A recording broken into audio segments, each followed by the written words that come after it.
আপনি যদি দিনের গভীর জ্ঞান অর্জন করতে চান তাহলে এই 10টি বই অবশ্যই আপনাকে পড়তে হবে। নাম্বার 1 হচ্ছে কোরআনের একটি সহজ সরল অনুবাদ।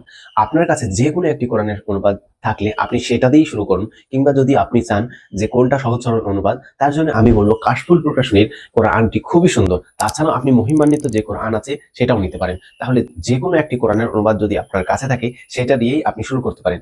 নাম্বার 2, যেটা আপনার আমলকে, আপনার আখলাককে সুন্দর করবে, সে একটি হাদিসের গ্রন্থ, সেটি হচ্ছে রিয়াদুস সলিহিন। এটা আপনার সংগ্রহে রাখতেই হবে। 3 নম্বর, আপনার হতাশা এবং দুশ্চিন্তা থেকে বেরিয়ে আসার জন্য এবং আপনাকে মোটিভেট করার জন্য একটি সুন্দর বই, লা তাহজান।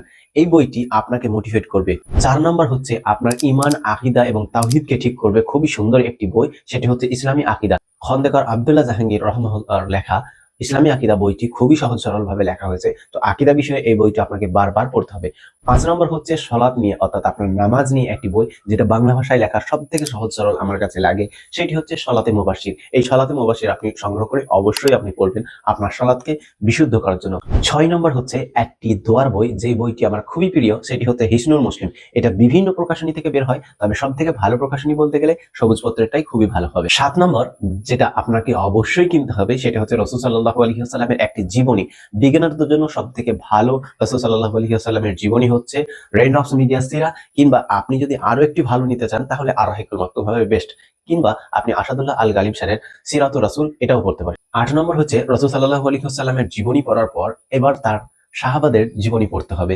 সাহাবাদের জীবনী আপনাকে অনেক বেশি হেল্প করবে আপনার জীবনকে সুন্দর করার জন্য। আপনি কিভাবে ইমানি পরীক্ষাগুলো দেবেন তার জন্য 100 প্লাস সাহাবীদের জীবনী নিয়ে 2 খণ্ডের একটি বই, সাহাবায়ে কেরামদের ঈমানদীপ্ত জীবনী, এই বইটি আপনাকে অবশ্যই সংগ্রহে রাখতে হবে।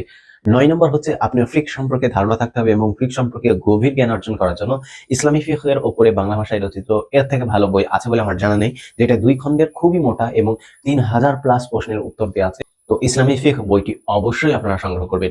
10 নম্বর যে বইটি খুবই গুরুত্বপূর্ণ, যেটা আপনার সুস্থতা নিয়ে লেখা হয়েছে। আপনি যদি সুস্থই না থাকেন তাহলে এই 10টি বই পড়বেনই কিভাবে? তা সুস্থতা নিয়ে, রাসূল সাল্লাল্লাহু আলাইহি ওয়াসাল্লামের চিকিৎসা বিজ্ঞান নিয়ে, কিভাবে মুসলিম সমাজ সুস্থ থাকবে তার জন্য একটি বই হচ্ছে আত-তিব্বুন নববী, যেটি খুবই সহজ সরল ভাষায় লেখা হয়েছে। তো এই 10টি বই শুধু সংগ্রহ করে একবার পড়ে রেখে দিলে চলবে না। এই 10টি বই আপনাকে বারবার পড়তে হবে। প্রতিবারই আপনি নতুন কিছু শিখতে পারবেন। এই 10টি বইয়ের মধ্যে আপনার কাছে কয়টি সংগ্রহ আছে আপনি আমাদের কমেন্টে জানাবেন। আর এই 10টি বই সংগ্রহ করতে চাইলে আমাদের আলহামদুলিল্লাহ বুক শপে মেসেজ করুন হোয়াটসঅ্যাপ এর নম্বরে। ভিডিওটি ভালো লাগলে একটি লাইক এবং শেয়ার দিয়ে পাশে থাকুন।